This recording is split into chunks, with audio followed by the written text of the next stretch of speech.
एक मुलगा असतो जो की आपले 10वीचे पेपर देतो. पेपर दिल्यानंतर शाळेच्या सुट्ट्या लागतात आणि सुट्ट्यांमध्ये हा मुलगा आपल्या मावशीच्या घरी जातो. मुलगा मावशीच्या घरी जातो आणि बघतो की त्याचे काका घरी नसतात. ते बिझनेससाठी बाहेर राज्यात गेलेले असतात. घरी मावशी एकटीच असते. त्या दिवशी हा मुलगा मावशीसोबत खूप गप्पा गोष्टी करतो. त्याची मावशी त्याला जेवायला देते. सर्व काही सुरळीत होतं. मात्र जशी रात्र होते तसं या मुलाच्या मनामध्ये काहीतरी वेगळंच सुरू असतं. मुलगा त्याच्या बेडरूममध्ये उठून मावशीच्या बेडरूममध्ये जातो आणि मावशीजवळ जाऊन झोपतो. त्यानंतर मावशीला तो अनैतिक संबंधाची डिमांड करू लागतो. त्याची ती मागणी ऐकून मावशी देखील हैराण होते. मावशी विचार करते की आता तर याची 10वी सुटली आहे आणि हा असं कसं बोलत आहे. त्यानंतर ती मावशी त्या मुलाला काय उत्तर देते आणि मावशीमध्ये आणि त्या मुलामध्ये त्या रात्री काय घडते या घटनेची सविस्तर माहिती आपण या व्हिडिओमध्ये पाहणार आहोत. जर तुम्ही चॅनलवर नवीन असाल तर कलम 302 या मराठी चॅनलला लगेच सबस्क्राईब करा. कर्नाटकमध्ये दक्षिण कन्नड नावाचा एक जिल्हा लागतो आणि या जिल्ह्यामध्ये उपनगरी नावाचं एक गाव आहे. या उपनगरी गावामध्ये राजीव हा वयस्कर व्यक्ती राहत होता आणि या राजीवला 2 मुली असतात. त्याच्या मुलीची नावे राधा आणि सीमा असतात. सीमा ही मोठी झाली होती, लग्नाजोगती झाली होती. त्यामुळे राजीव विचार करतो की हिच्यासाठी चांगलं एखादं स्थळ बघावं. राजीवच्या शेजारच्याच गावामधील एक मुलगा त्याला आवडतो, ज्याचा कपड्याचा बिझनेस होता आणि खूप सारी मेहनत तो करत होता. त्याच्याकडे खूप सारी धनदौलत होती. राजीवला ते स्थळ पसंत पडतं आणि राजीव आपल्या मोठ्या मुली सीमाचं लग्न लक्ष्मण नावाच्या त्या मुलासोबत लावून देतो.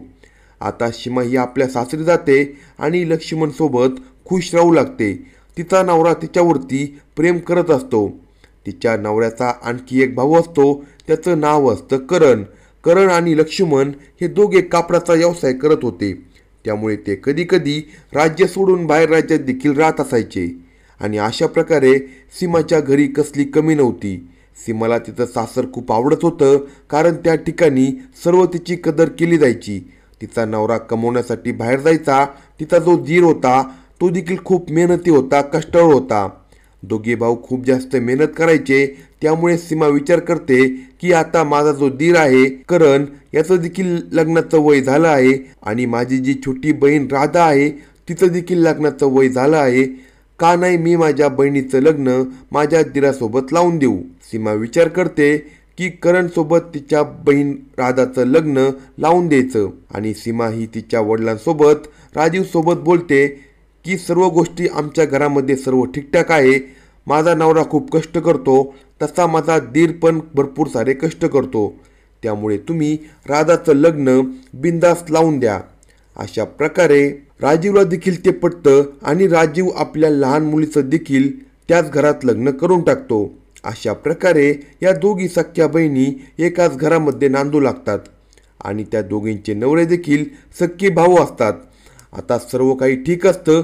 या दरम्यान सीमा जी असते मोठी मुलगी, सीमाला एक मुलगा झालेला असतो. एवढ्या मोठ्या घरामध्ये पहिलाच मुलगा झाल्यामुळे सर्वच लोक त्याच्यावरती खूप प्रेम करत असतात, कारण या घरामध्ये त्या मुलाची जी आई होती, काकी होती, तीच त्याची मावशी होती आणि जे काका होते तेच त्याच्या मावशीचे नवरा देखील होते. त्याच्या वडिलांचे भाऊ देखील होते. अशा प्रकारे हे संपूर्ण कुटुंब संपूर्ण बाजूने जोडले गेले होते. त्यामुळे त्या मुलाचा खूप लाड केला होता. लाडात त्या मुलाला वाढवलं होतं. मुलाचं नाव सागर असं ठेवलं होतं. सागर आता हळूहळू मोठा झाला होता. त्याने 10वीचे पेपर दिले होते आणि एक असा दिवस येतो, त्या दिवशी घरामध्ये सागर आणि राधा सोडून दुसरं कुणीच नसतं. कारण सागरची जी आई असते सीमा, ती तिच्या माहेरी गेलेली असते. तिच्या वडिलांची तब्येत खराब असते. त्यामुळे ती वडिलांची काळजी घेण्यासाठी गेलेली होती आणि सागरचे जे वडील होते, काका होते, ते दोघेही बिझनेससाठी बाहेर राज्यात गेले होते आणि अशा प्रकारे या कुटुंबामध्ये फक्त सागर आणि सागरची मावशी म्हणा किंवा चुलती म्हणा, राधा आणि सागर हे दोघेच होते. आता राधा जी असते, सागर हा तिच्या मुलाप्रमाणेच असतो, कारण तो तिच्या बहिणीचा मुलगा असतो आणि तिचा एक प्रकारे पुतण्याही असतो. राधा सागरची अगदी आईप्रमाणे काळजी घेत होते. सर्व काही दोघांमध्ये सुरळीत होतं.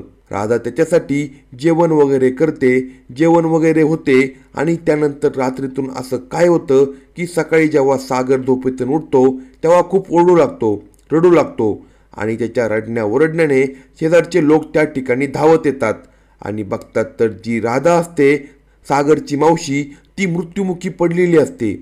सागर देखील घाबरून त्याच्या वडिलांना करणला कॉल करतो आणि सांगतो की मावशी जी आहे ती काही केला हलत नाही, काय झाले माहीत नाही. आणि अशा प्रकारे तिकडे करण आणि लक्ष्मण हे दोघे तातडीने घरी निघतात. घरी येऊन पोचतात. सर्व कुटुंब त्या ठिकाणी जमा होतं. बाहेरचे लोक जमा झालेले असतात. 37 वर्षाची सागरची मावशी या जगातून निघून गेलेली असते. जेव्हा सागरला विचारण्यात येते तेव्हा सागर म्हणत असतो की कदाचित मावशीला हार्ट अटॅक आला असेल. त्यानंतर पोलिसांना बोलवण्यात येतं. आता पोलीस प्रत्येक अँगलने त्या डेड बॉडीकडे बघत असतात. नक्की यांचा मृत्यू अचानक कसा झाला असेल, पोलीस सर्वप्रथम चौकशी करतात आणि त्यानंतर पोस्टमॉर्टमसाठी मृतदेह पाठवण्यात येतो. पोस्टमॉर्टम रिपोर्ट लवकर येत नाही तोपर्यंत राधाचे संपूर्ण कुटुंब तिचा अंत्यविधी उरकून टाकतात. त्यानंतर सागरला विचारण्यात येते तेव्हा सागर म्हणतो, मला माहीत नाही, कदाचित मावशीला हार्ट अटॅकच आला असेल. आता पोस्टमॉर्टम रिपोर्ट येण्यासाठी वेळ असतो. मात्र सागरचे जे वडील असतात, कारण ते सहज एक दिवस बघतात तर सागरच्या पाठीवर नखांचे निशाण असते. असं वाटत होतं की त्याच्या पाठीला कुणीतरी वरबडलं आहे आणि खूप भयंकर वरबडलं आहे. जेव्हा करण आपल्या मुलाला सागरला विचारतो तुझ्या पाठीवर हे निशाण कसे आले, तेव्हा सागर खूप घाबरतो. मात्र त्याच्या वडिलांना तो काही सांगत नाही. घरातले सर्व कुटुंब त्याला खोदून विचारतात, मात्र तो काही सांगायचं नाव घेत नाही. तेव्हा सागरचे जे वडील असतात ते पोलिसांना कॉल करतात आणि सांगतात की माझा जो मुलगा आहे ज्याने नुकतेच 10वीचे पेपर दिले आहे, त्या मुलाच्या पाठीवर नखांचे निशाण आहे आणि यापासून आपल्याला काहीतरी समजू शकेल. आता तोपर्यंत पोस्टमॉर्टम रिपोर्ट देखील आलेला असतो. पोस्टमॉर्टम रिपोर्टमध्ये आलेले असते की राधाचा मृत्यू हार्ट अटॅकने नाही तर तिचा श्वास गुदमरल्याने झाला आहे. म्हणजे थोडक्यात तिची हत्या झाली होती. पोलीस आता त्या कुटुंबामध्ये विचारत होते की तुमची कोणासोबत दुश्मनी होती का. तेव्हा राधाचे घरवाले म्हणतात, आमची कोणासोबत काही दुश्मनी नाही, आमचा बिझनेस करतो, आम्ही सुखी असतो. त्यामुळे राधाला असं बाहेरून कुणी येऊन कशासाठी मारेल. आता पोलीसही गडबडून गेलेले असतात. पोस्टमॉर्टम रिपोर्टमध्ये तर राधाचा गुदमरून मृत्यू झालेला असतो. पोलिसांकडे आता फक्त एकच पुरावा असतो, त्या 10वीचा पेपर दिलेला तो मुलगा सागर, याच्या पाठीवरती नखांचे निशाण असतात. आता पोलीस त्या मुलाला त्या ठिकाणावरून उचलतात आणि पोलीस स्टेशनला घेऊन येतात. पोलीस स्टेशनला मुलाला घेऊन आल्यानंतर मुलाला सुरुवातीला विचारतात तर मुलाच्या चेहऱ्यावर खूप भीती दिसत असते. पोलिसांना कळून चुकते की इथेच काहीतरी पाणी मुरतंय, नक्कीच काहीतरी गडबड आहे. जेव्हा पोलीस सक्तीने त्याची चौकशी करतात तेव्हा मात्र सागर पूर्णपणे तुटून जातो आणि संपूर्ण कहाणी पोलिसांना सांगू लागतो. सागर पोलिसांना म्हणतो, माझे जे वडील आहे करण, यांच्याकडे मी नेहमी अँड्रॉइड मोबाईल मागत होतो, मात्र ते मला फोन घेऊन देत नव्हते. माझ्याकडे सर्व गोष्टी होत्या, मला कसलीच कमी नव्हती. सागर अगदी लाडामध्ये वाढलेला मुलगा होता, मात्र त्याची आता मोबाईलची डिमांड होती. त्याचे वडील त्याला म्हणाले होते, जेव्हा तू 10वीचे पेपर देशील, 10वीमध्ये पास होऊन जाशील, तेव्हा मी तुला एक अँड्रॉइड फोन नक्की घेऊन देईल. आणि अशा प्रकारे सागरने चांगला अभ्यास केला, 10वीमध्ये चांगले मार्क पाडले आणि त्यानंतर त्याच्या वडिलांनी म्हणजे करणनी या सागरला एक महागडा अँड्रॉइड फोन घेऊन दिला होता. आता करण त्या अँड्रॉइड फोनमध्ये बऱ्याच गोष्टी बघू लागला होता, जसं की काही चांगल्या गोष्टी तर काही वाईट गोष्टी देखील त्यामध्ये तो बघू लागला होता. तो असलं सर्च करता करता त्या मित्राला भेटला. इकडून त्याने असं काही सांगितलं, तिकडून त्याने असं काही सांगितलं. अशा प्रकारे सर्वेशला आता सर्व वेबसाईट माहीत झाल्या होत्या आणि त्या वेबसाईटवरून तो अश्लील व्हिडिओ त्या फोनमध्ये बघू लागला होता. इतक्या कमी वयात 16 वर्षाच्या वयामध्ये या मुलावरती ते अश्लील व्हिडिओ बघून गंभीर परिणाम झाला होता आणि या मुलाच्या उत्तेजना आता वाढू लागल्या होत्या. त्या मुलाला त्याच्या पुढे काही सुचत नव्हतं. तो वारंवार या गोष्टी बघत असायचा आणि या गोष्टी अतिरिक्त तो दुसरं काही विचार करत नव्हता. तो वारंवार विचार करायचा की असंच मला देखील कुणीतरी भेटावं आणि मी सेम या व्हिडिओमध्ये जसं करतात तसंच करावं. या मुलाच्या मनावरती वाईट परिणाम झाला होता. 16 जून 2024चा दिवस असतो. या दिवशी सागरचे वडील आणि चुलते हे दोघेही व्यापारासाठी बाहेर गेलेले असतात. त्याची आई जी असते सीमा, ती आपल्या माहेरी गेली असते तिच्या वडिलांची काळजी घेण्यासाठी. आणि अशा प्रकारे या कुटुंबामध्ये आता मुलगा सागर आणि त्याची 37 वर्षाची मावशी राधा हे दोघेच असतात. राधा सागरला खूप जीव लावत असते. त्याला पाहिजे असलेल्या सर्व गोष्टी देत असते.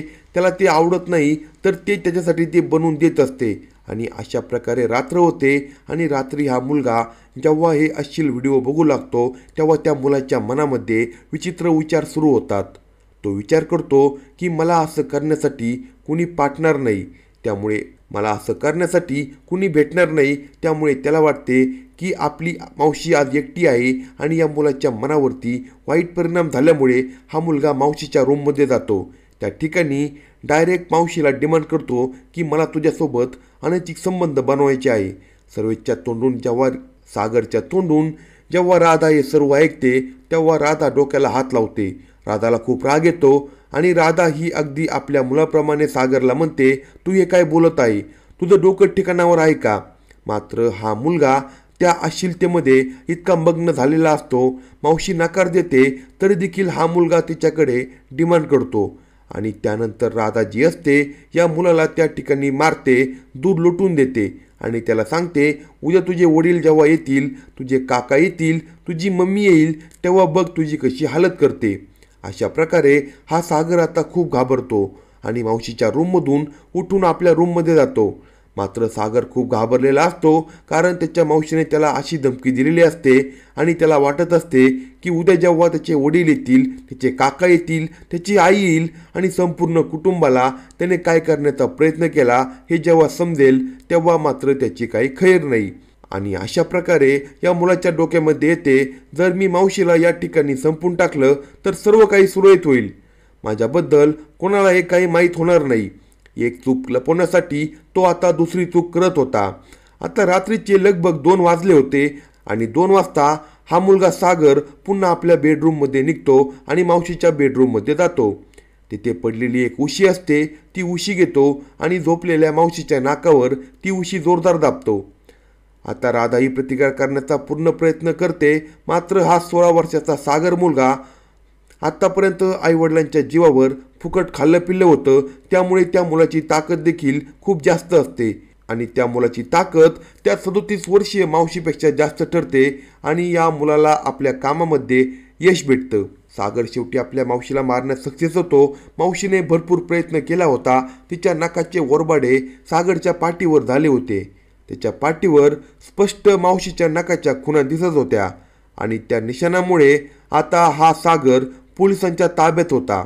पोलिसांनी या मुलांकडून सर्व हकीकत जाणून घेतली. आता हा मुलगा पोलिसांच्या ताब्यात आहे. अशाच नवनवीन क्राईम स्टोरी ऐकण्यासाठी कलम 302 या मराठी चॅनलला सबस्क्राईब करा आणि आपल्या प्रतिक्रिया कमेंट बॉक्समध्ये कळवा.